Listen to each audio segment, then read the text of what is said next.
Great skills again by him. Oh, marvellous goal by Lewis.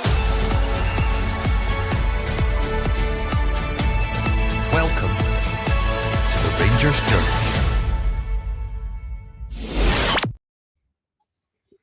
Good afternoon, everybody, and welcome to the Rangers Journal with myself, Mitch, and the wonderful, as always, Doug. Doug, how are we feeling after our match today there against Dundee? Unsurprisingly, feeling pretty good.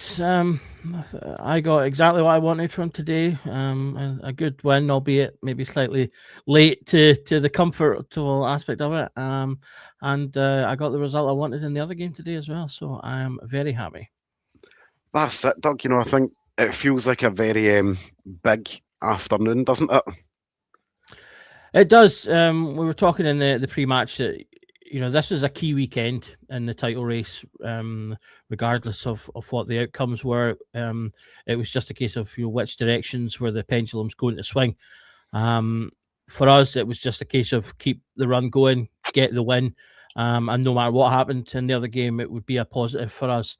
It was just a case of which, as I say, which way the pendulum swung in terms of what type of positive.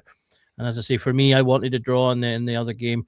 So that we were gaining ground on both teams, it was a bit huff and puff. As I say, it wasn't the best of performances, but at the end of the day, that doesn't matter. What matters is we got the 3 points. That's it. I think we'll touch on it. In the next 15-20 minutes. I think it was quite a stodgy first half. Is probably the best way I can put it. A lot of stop start. We had the wonderful, delayed start as VAR couldn't get the comms working there.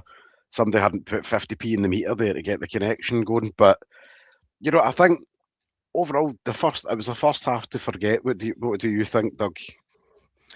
Yeah, it wasn't great. I thought we were okay when we were on the ball. But the problem was getting on the ball for any length of time. It was very bitty. The ref was atrocious today. I thought he just kept stopping the game. He was giving fouls for one thing that then he wouldn't give similar things elsewhere.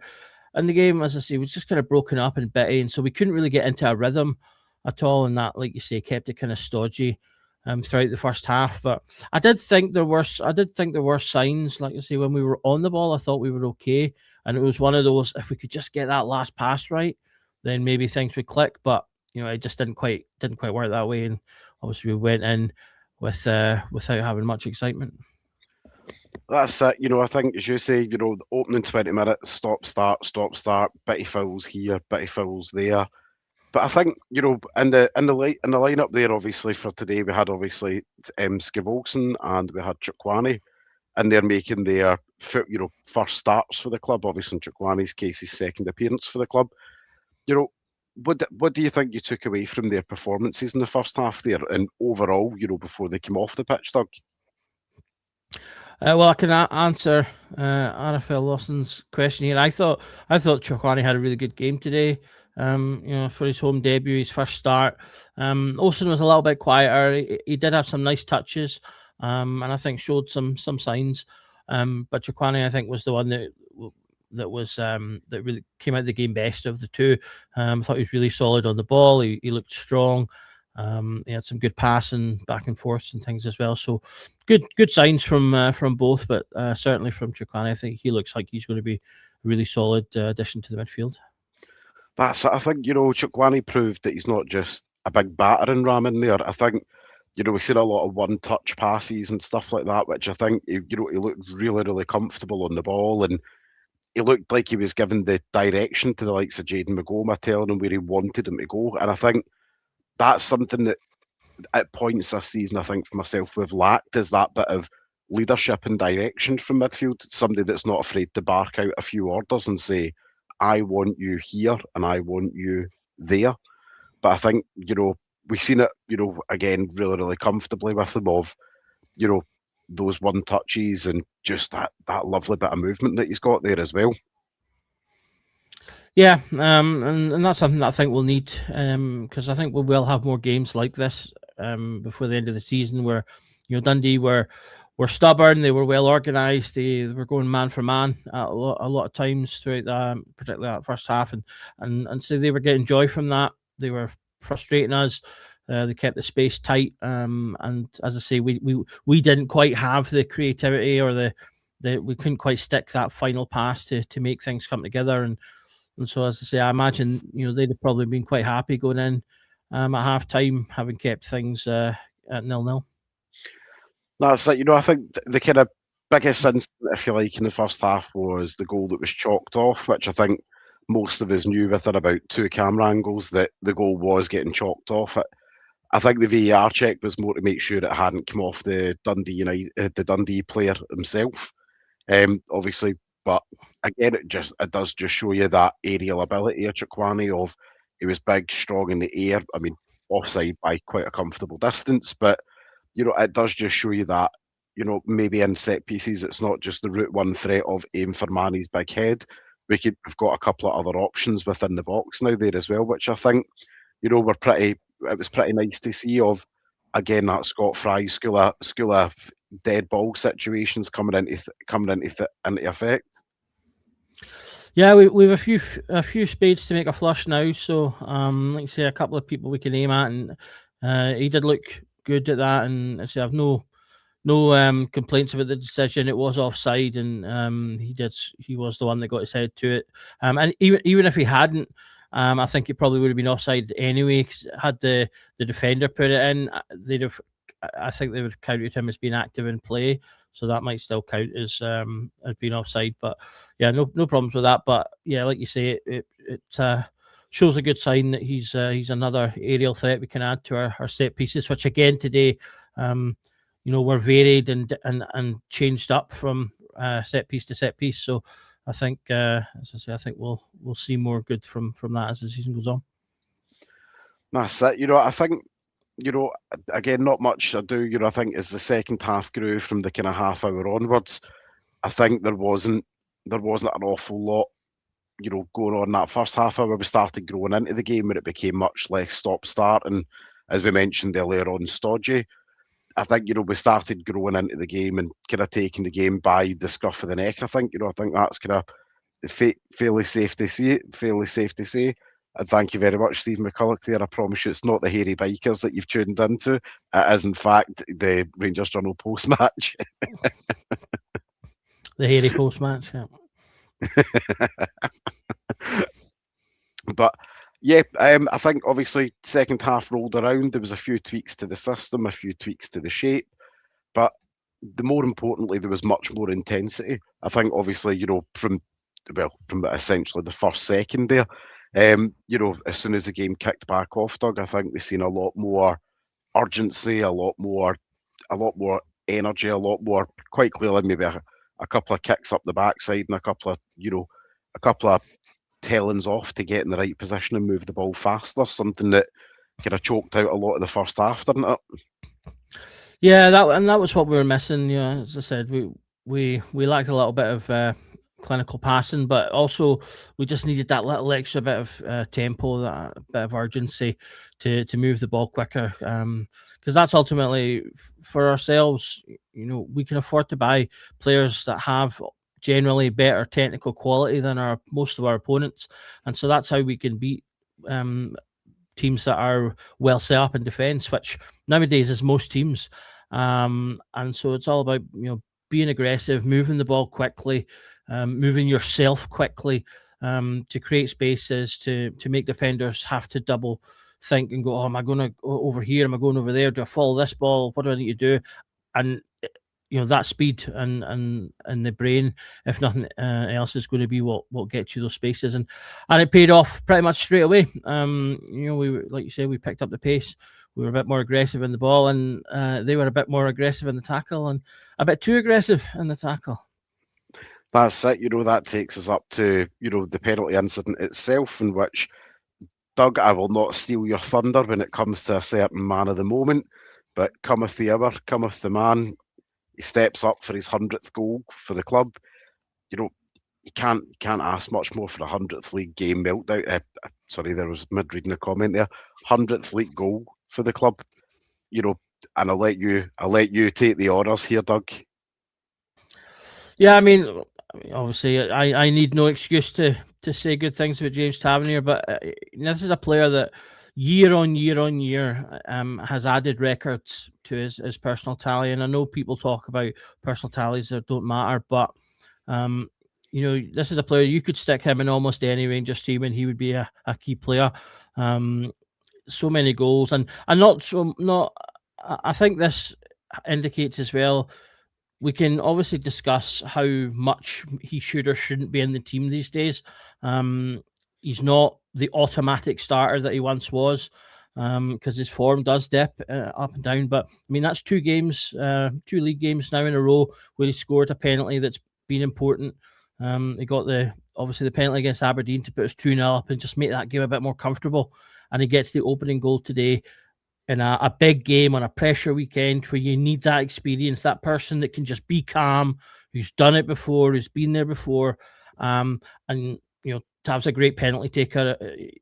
He may have lost pace, but you don't need that if you're on the penalty spot. And he does what he tends to do 9 times out of 10 and puts it away. And it was a big goal because, as I say, that kind of, I think, immediately in the start of the second half kind of let us breathe a little bit and go, oh, okay, cool, right, we're 1 up, we're en route.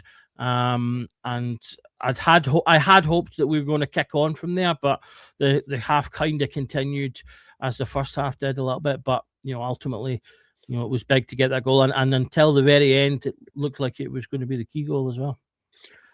Do I think that's very much the case. But I think as you touched on there, Tav put in for me a captain's performance. It was a game in which required experienced in-game management, where we took the lead. It was still a bit scruffy. It was still a bit gun-ho. It was still a wee bit stop-start. It was a very winter's afternoon game, and up until obviously those kind of closing injury time minutes there. But as you say, I think a special mention has to go out there, obviously, to Tav for that performance he put on over the course. As you say, he's no longer that automatic first name on the sheet, but what he is that experienced head at the back, the bit of calm, who's been in the trench. He's seen it all, done it all.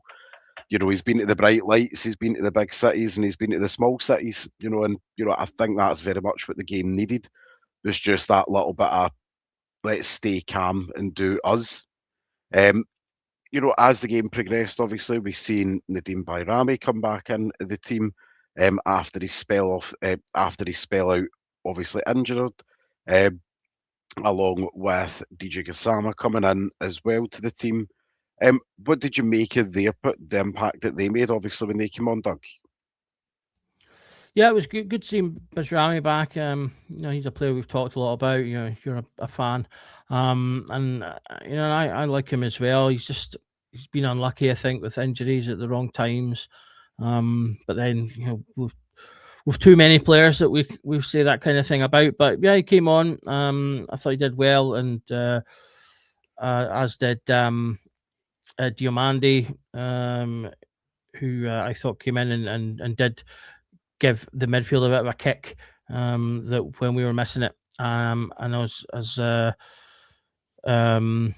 Curtis as well. He was again keen to get stuck in. The last few games, I thought Curtis has got into the game a bit more in terms of the all round match. His defending has been really good in the last couple of games as well. He's been back a few times, and that was something that sort of slightly earlier in the season I said that I thought that was why Moore got picked ahead of him, because Moore tended to get involved in games more. Moore was involved in a lot of the game today without necessarily being particularly great. But Curtis came on and again showed that he can perform. And if he does end up going out on loan to Kilmarnock, then I could easily see him becoming one of their key players. They're obviously not having a great time of it right now. But I genuinely think he could go in and help change their season, because I do think he would be positive and be aggressive. So yeah, it'll be interesting to see obviously how that pans out. But while he's still here, he's something that we can use, and it's good to see him getting more minutes, because he's obviously been coming on in the last few games and gotten a bit more time. I wonder if that the recent appearances and the kind of I don't want to say reintroduction, but the additional minutes that he's getting and more game time there as well. I wonder if that is maybe more of an indication that the manager does see him as part of his plans for the second half of the season of, because it was quite notable that Oliver Antman sat on the bench obviously midweek. He's not got off the bench again today, and Finlay Curtis has got on ahead of him in both games. I think, are we reading too much into that, or do we think that's more of a fitness thing from Antman, that he's maybe not quite fit to start at the moment, or not as fit as we think he is? You're on mute, Doug. That's my yellow card. Yeah, perhaps it'll be interesting to see how things continue under Antman. Again, especially if we see Curtis go out on loan, and so there's kind of less players fighting for the space as well. I have to say, my gut is telling me I'm not 100% sure if Roll is keen on him, because we've seen other players come back from injury and kind of get minutes straight away. I mean, Sterling had been out for over a year and was basically straight into the team as soon as he was able. And perhaps that's just a comment on Sterling's ability more so than Antman. But ultimately, this was a player that Roll will have seen nothing but training from, certainly live anyway. So it'd be interesting to see, but I'm not. As I said, my gut feeling is telling me at the moment I'm not sure if Roll fancies him, but like I say, he is there. We will probably need him at some point in terms of bodies and minutes, because Roll has shown he's he very much keeps his eye on the squad as a whole and looking at our ability to rotate game to game. The fact that we're playing twice a week, and obviously that's going to change after January. We'll be out of Europe, so we'll not have as many games as we've had in previous seasons. He will be able to focus a little bit more, but I still see him rotating players and using the squad. Yeah, as I say, it'll be telling to see how the rest of the season goes in terms of how much time Antman gets on the pitch, because I think that will really indicate whether he'll have a long-term future here or not now that we've got the new manager. Yeah, absolutely. Going to the two late goals that we got there, obviously we will touch on the impact of fellow substitute Danilo. As we all say, everybody loves a good Brazilian. We'll take that comment there. Danilo, it was just a good bit of hard work and a good bit of striker play from Danilo. Something that I think, for the most part, on his performances so far, from October, which that was his first goal from October, we've not seen quite enough of him just taking the ball in a bit of space and just getting to it. I think that's exactly what he did. He picked up the ball about kind of 20, 25 yards out, took a few nice touches, beat the keeper 1-on-1, and it was a nice finish for somebody who's not played an awful lot of minutes recently as well. Yeah, definitely. I think Danilo showed he does have ability. I think for me the kind of problem with Danilo, it's kind of similar to Morelos, and he likes to drop back and into play and be involved. And I think he's good at that. He can make runs. He can pass and do like sort of nice little interchanges with players around him. But when he does drop, you're dropping into midfields that tend to be quite physical. As the game of Scotland can be, and that's where he maybe falls down a bit. He doesn't quite have the physicality to deal with where he finds himself, and so therefore he doesn't necessarily get as many chances as he might if he just stayed up front. But the way we play, we kind of need that, striker dropping in and helping, and that's what Chermiti has been really good at in recent games. Chermiti obviously got his brace against Celtic, but he hasn't necessarily scored lots of goals overall, but his general play has improved. And when we've got now quite a good level of quality in those sort of attacking midfield areas, and even the midfield areas behind that, who can run on and ahead of a dropping striker, then I think that's why we've seen Chermiti become the first choice, because he's the one that's kind of best at doing that and linking up the play. But Danilo, I think, is arguably at times has shown that he's got the best striking instinct, because Miovski, for some reason, has just been really hesitant to go Chermiti just as yet hasn't shown he's got the shooting boots yet, but Danilo has shown it in short bursts, and just really good today. He notices the ball is going to get passed across him. He's alive to it, nicks in, and it's just a really nice finish into the bottom corner. It's just a shame that we don't see that more often. If we did, he'd have a future, but the big thing is, though, he got a chance and he took it, and that's my worry in terms of our strikers overall, is that doesn't happen often enough when key chances come up that they really take them. But he did it today when it mattered, and so all we can do is be happy with that. And as I say, if we can contribute like that in important games 1, 2, 3 more times, then great. That'll be fine, because ultimately right now he's a third choice, and that's kind of all you want from your third choice striker, to come in and contribute with a couple of goals when he can. And speaking of contributing with goals, obviously we cannot leave out our third goal scorer of the day, in Gassama. And I think a lot's probably going to be overlooked in the build up to the goal of just how aggressive Bajrami was in the press to get the ball back. That was a goal pretty much born out of nothing there, of other than hard work. Bajrami got the sleeves up there, pulled his socks up, went in, got the ball back, put it out into a nice bit of space, and Gassama obviously done the rest. And I think Gassama over the last few games, I would certainly say maybe arguably the last 4 or 5 games, is a player that's screaming that he needed a bit of confidence in him, just that goal to take the monkey off his back and just to take that pressure off himself. Because I think he's a player that's been guilty, I think, at many a times of trying to do too much too often. Whereas he kept it simple, got a head down, got the eye for goal, and bang, put in an absolute screamer. What do you think, Doug? Yeah, actually, I mean, Gassama's a player he's been frustrating me more and more as the season's gone on. Like you say, he tries to do a little bit too much at times, and his decision making when he gets into key areas isn't always the best. He'll maybe try and beat one player too many, or sort of dribble it that little bit too far and ends up losing the ball. And the other 50% of the time, someone breathes near him and he falls over. I want to see him just kind of toughen himself up a little bit, be a little bit stronger in the tackle, because I think he's a player that if he could be a bit stronger on the ball, he could muscle and get around players, because he does do it on occasion.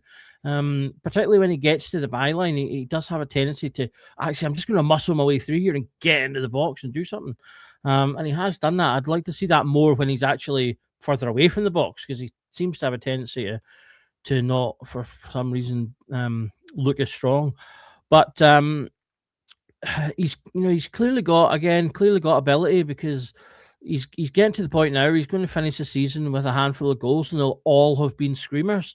He particularly loves the goal he scored today, coming in from the left and just whipping it into the opposite corner. He's got about 4 goals that are just identical like that. And I imagine he'll get another 2 or 3 probably, because, as I say, he seems to really like that one. But I would just love to see him add some more assists from the good positions he gets into, because he does get into good positions and he is dynamic, and he is the type of player that, he kind of reminds me of Matondo and Sakala, and that when he gets up to speed and he's running at a defence, that's the kind of thing that I think, that will make defences go, oh crap, what am I going to do here? How am I going to deal with this guy? So if he can just add a little bit more end product, then he would be one of our top players. So it's just a case of hopefully he can sort of develop that, because teams have shown interest in him, and if he can add that little extra to his game, then we could end up with a really good turnaround for him, in terms of we didn't spend a huge amount of money to get him in the door, but I think we could double, maybe even more than that on him, if he can add that little extra to his end game. Yeah, absolutely. I think the future's bright for him, and I think as well, when you look at his overall plays, you say we paid about £2.5 million, took advantage of the situation down at Wednesday at the time, which is what every good club's meant to do, during the transfer period. There's nothing to say that we can't flip him for, double, if not more than that, quite comfortably, but that price tag also goes up with the more medals that he has round his neck at the end of the season, and there's still a double that's very much on at the moment. And I think, when you look at the bigger picture of this afternoon, we walked into the game in third place, Celtic ahead of us on goal difference, Hearts being 6 points clear at that particular point. Now we end the day in a clear second, 4 points behind Hearts, and we're very much breathing down the neck of Hearts at the moment, who have got their own issues to contend with. They've got whatever's going on over there with the injuries, and they've got, I think there's maybe an element of that inexperience of players who've been in this position before to kind of sometimes those ugly draws where you just need to take, a scrappy 1-0 here or there, it's, a big test of character for them, but equally all we can do at this point is keep doing what we're doing as well. We can only play the games and win the games that are in front of us domestically, and just the train can keep rolling, as it were. Yeah, absolutely. I mean, obviously Hearts are in rarefied air for them, and they've gotten a few injuries now, and they're in a key period of time. I thought they played well today. I had most of the time I was, it's a good, it's an exciting season when you're double screening it in January. So I had both games on, and Hearts played really well in the game, and they definitely deserve to come out of that with a draw. But they are, as I say, in that kind of rarefied air for them. They've now got us breathing down their neck. Those two goals actually as well were really important for the goal difference, because they've got a goal difference at plus 25. We're now on plus 20 with the two behind us on plus 18. So, again, and what looks like it could be a really tight race, goal difference could be important as well.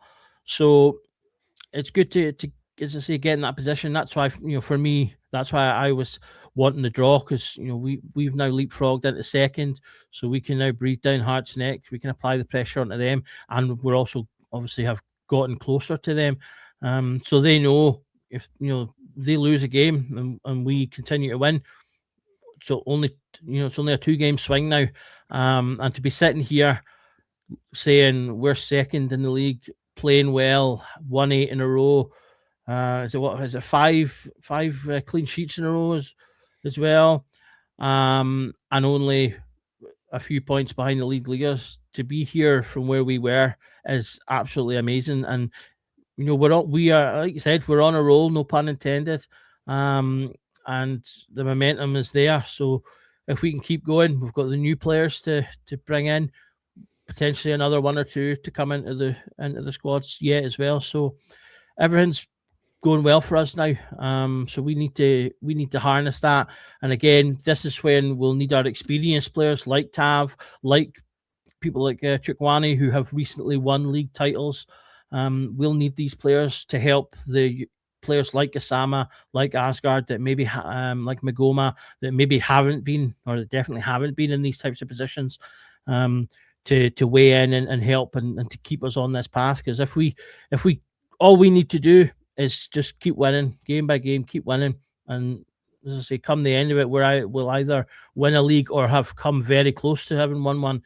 Which, as I say again, from the first 10 weeks of this season, you would have thinking we were talking nonsense if we'd said we were going to be here. That's it, mate. And I think on that note, there is going to be plenty more pre and post matches to come over the coming weeks. And also there's a lot of football to play before we play Hearts on February the 15th. We never know, we could be breaking Hearts the day after Valentine's Day. Who knows? We'll just need to stay tuned to find out. As always, today's prod has been brought to us by our lovely sponsors over in the Bluebells Bar over in Porta del Carmen. And if you're obviously off in your jollies and your travels, make sure that you pop in to see Kenny and the team and let them know that you have come, obviously, through the Rangers Journal. As always as well, you will see it in this handily placed icon in the top left-hand corner. We've got a link there to the merch store as well on Etsy. Don't be afraid to show a bit of love and support there. Go and get yourself a nice t-shirt, hoodie, or something there. These cold winter nights aren't going to get any warmer anytime soon. So go and get yourself something there. And it's also fashionable there to be out in the best of gear from the podcasting world. But on that note, as always, everyone, Doug, thank you for joining me. And don't forget, everyone, every night is a Rangers Journal night.